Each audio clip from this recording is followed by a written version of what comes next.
Hello, my name is Teresa. I'm a cartoonist and comic artist, and this is my week 9 of the 100 Days of Making Comics. In the video, you can see me draw the second panel for the comics anthology we're putting together as a community of the hundreds. And in the audio, I'm going to be discussing how do you know if you're good enough to make comics. I hope you enjoy it. Quick disclaimer, I'm talking about good enough to make comics professionally, as a profession. Okay, so I can imagine, first of all, two reasons why anybody would be listening to this video. One would be if you're my friend or you've previously subscribed, in which case I say, hello, friend, how are you? And the second case is if you've Googled or searched on YouTube for, am I good enough to make comics? In which case you're probably wondering if it's worth your while, if it's worth your time, if you're going to be good enough. That's what you're thinking about. And I'm going to try and unpack a few thoughts about this to help you make that decision. Now, first of all, I have to make a little clarification in regards to the last video I made. There's going to be a link at the end of the video if you want to check it out. But in the last video, I was talking about my 5 tips for self-taught artists. I am a self-taught artist, and I was just trying to put out there some tips and things that helped me in becoming a better teacher to myself and a better student. And a couple of people picked up on the fact that I mentioned that I had been teaching myself how to draw for 4 years. Now, they were saying things such as, oh, you've only been drawing for 4 years. I wanted to clarify that I haven't been drawing in general in my entire life for 4 years. Like, I've picked up a pencil to draw before that. And I'm going to expand on that later. So this is how I'm going to structure the discussion. First, I'm going to talk about facts that you can learn from researching successful artists, or facts that I learned from researching successful artists. Then I'm going to talk about my personal experience.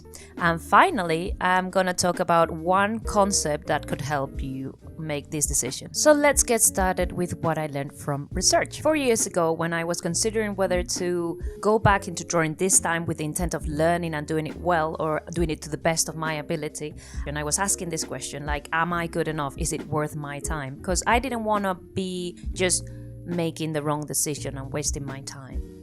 So what I used to do a lot at the beginning when I was considering whether or not to go into drawing, I would go into Wikipedia and check out artists that I admire or people that I thought drew well, and I would look at their date of birth, I would look at the publication time of their first book, and I was making like mental calculations, like how long were they learning, how long did it take them to do this, how talented were they at the beginning. So I was trying to create like a mathematical equation in my head where I could calculate if this was a good decision. And through this research, I found out a few things. The first thing I found out is that I couldn't actually calculate this mathematically, that there were a lot of things that affect the way in which a person learns. For instance, I was looking at people such as Paul Gauguin that started painting when he was in his 40s, and he's my favorite painter. And I really, really like his paintings, but I started to look into his life, his biography, read a couple of books, blah, blah, blah. And then I found out that, yes, he did start painting when he was 40. He learned pretty quickly, and he hit the gallery circuit pretty quickly. So I was like, oh my God, he must be so talented. He must have had a gift. But then I looked into his biography, and I also found out that he actually quit his job, abandoned his family, took the money, and decided to move away and paint. So, if you're willing to compromise a lot and leave everything behind and die of syphilis in the Pacific Ocean, then, go a Paul Gauguin route. But that wasn't the life I was looking at. So, yeah, that type of approach of super intense, I looked at some artists that had done that, and it didn't really end well. So I was like, that's probably a way to be really successful in any endeavor, but not the healthiest, happiest way of living your life. So the lesson number 1 I learned is that dedication and focus play an important role, how likely you are to make it in any field. But this wasn't enough, of course. I wanted to know if I was going to make it. I wanted to know if I was good enough to make good comics. And another pattern that emerged was the idea of having contacts and having resources. Comes to mind the example of Emily Dickinson. She's probably one of the best poets in the history of North America.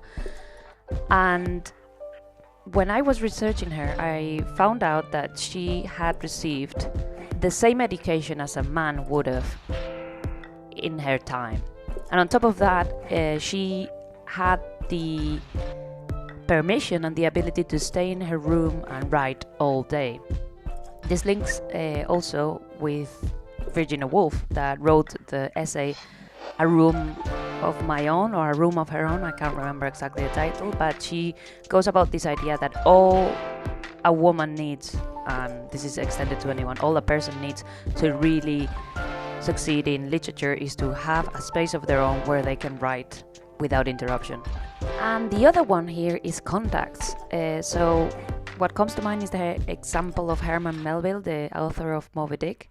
He was friends with Hawthorne, the author of Scarlet Letter, and he was the one that always encouraged him to continue and kind of help him and urge him on to continue with his novel. So yeah, big news. I mean, isn't it obvious? Your level of dedication and your contacts and your circumstances in life will play a role in whether or not you make it in any field, including comics. That's as far as my research took me. And then I had to look within a little bit to find further answers. And what I found by analyzing my life instead of the life of others and making mathematical calculations is that I had a problem with my way of thinking about things. And this problem is called having a fixed mindset. And I'm going to explain exactly what that means after I give you the facts of why I quit drawing. I have quit twice in my life drawing. The first time I quit, I was 6 years old, and this is, thinking back is so ridiculous, but at the time it was important to me. I was 6, I was in first year, and we were drawing, and this girl came over with her drawing and told me the most offensive thing I had ever heard in my life, and she told me I drew like a boy.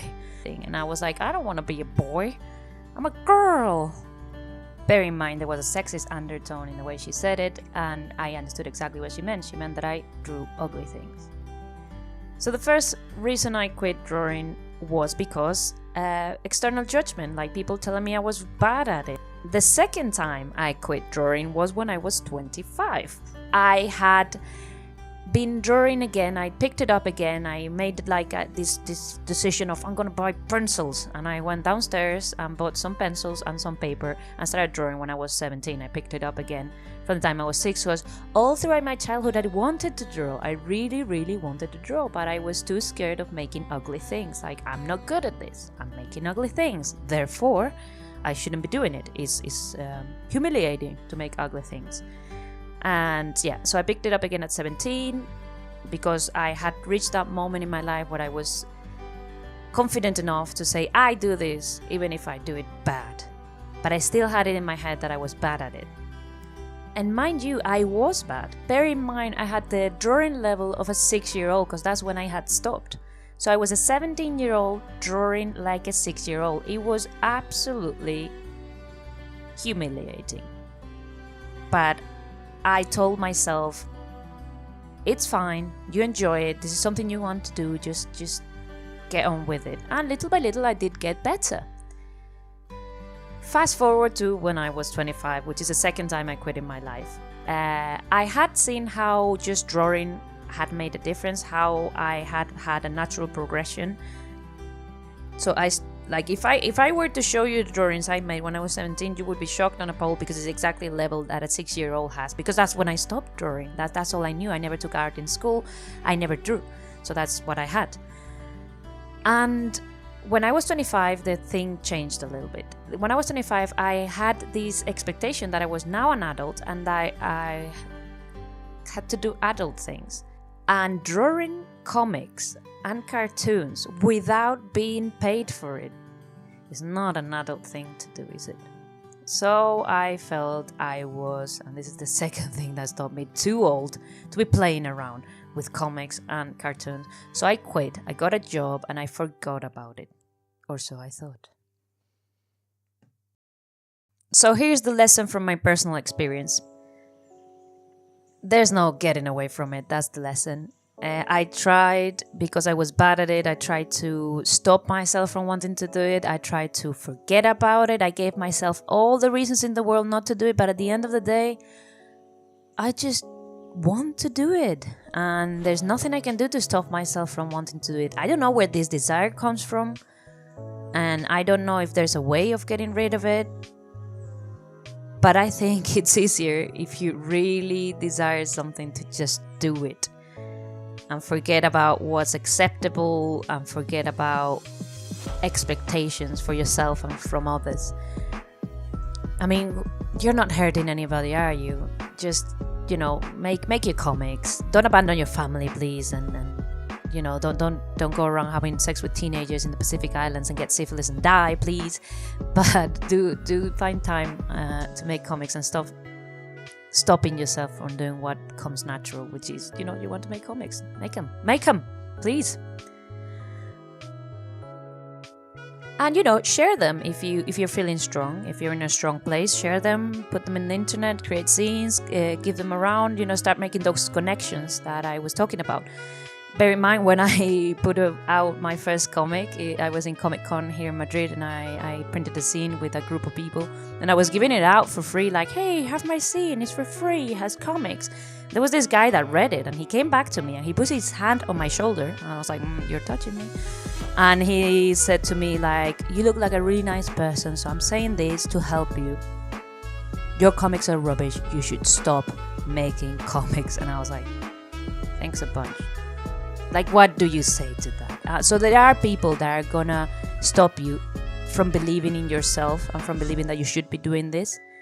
Don't let them do that. And I'm gonna tell you why you shouldn't listen to those people that simply want you to stop. And it's because they have one idea wrong. And this is the third point that I wanted to discuss, and is this idea of the fixed mindset and the growth mindset. So this is an idea that comes from a Stanford University professor called Carol Dweck, and there's a link in the description to her giving a really nice talk. She used to be a primary teacher, so she has this lovely, calm tone of voice. So yeah, go listen to that if you want to know exactly what I'm talking about, but I'm just going to give you the gist of it. So there are two types of mindset, one that is great for learning and one that will stop you from learning. The one that will stop you from learning is the one that I used to have, which is the fixed mindset. This mindset is the idea that you have an innate potential that you're here on earth to fulfill. So you have a potential to draw this well, but you don't have any more potential than that. When you reach that point, you won't be able to draw any better than you can, because that's your level of talent when it comes to drawing. And this can be applied to anything. You can stop yourself from doing anything by having this mindset. You can say, like, I'm not good at maths, I'm not good at languages, I'm stupid. I've heard all this stuff before in students, and I've seen how what Carol Dweck says is true. Students that only believe in getting the work done and getting better learn more than those that, when they reach a point where it gets difficult, they go like, yep, this is my limit, this is my natural limit, I'm stopping now, thank you. So that's the fixed mindset. The fixed mindset is believing that you have a limited potential and that your job is to reach it.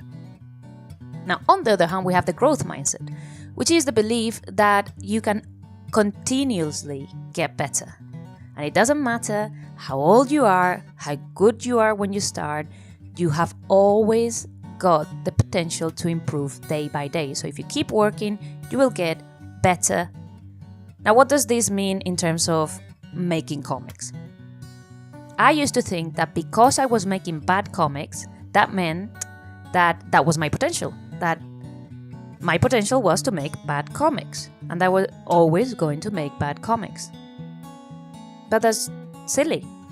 There's no other way to go about it. Like, you are not born drawing comics. You have to learn how to make them. And sure enough, there are people that will learn faster than you. But that doesn't mean that you don't have the potential to do great comics if you put enough time into it. So, if you're here to find out the answer to the main question, which is, am I good enough to make comics professionally? The answer is that you are not good enough to make comics professionally yet. Because if you're here listening to me tell you if you're good enough, it's because you're considering whether to go for it or not. And as long as you have those emergency brakes on and you're not going for it, you're not going to be good enough. So what I'm trying to say here is that you should go out there and you should believe in yourself and you should give it your all. And soon enough, people will start paying you to make comics. Well, as Forrest Gump would say, that's all I have to say about that. And now let's move on to my 100 days of making comics update. How did week 10 go? So week 10 has been the first week where I almost missed a day. And the reason being that I faffed about a lot in the morning, didn't do my half an hour, then life got in the way. And by the time I got home, it was, I think, 11:45, and I had to wake up at 6:30 the next day. And I was like, okay, I'm knackered. I want to get this out of the way. I turned my computer on to work on the comic, and guess what? The computer wasn't working. I was having technical difficulties. I was too tired to figure it out. I couldn't fix it, and I almost gave up. And then I realized, wait, I can write. So yeah, I took an analog pad and I wrote the outline for a project that I'm preparing next. So yeah, happy to report I didn't miss a day yet. Again, growth mindset. Yet is the key word. Anyway, I hope you are all doing well and that you didn't miss any days. If you do, just keep going, and I'll see you next week for week 11. Can you believe? Okay, see you next week. Bye-bye.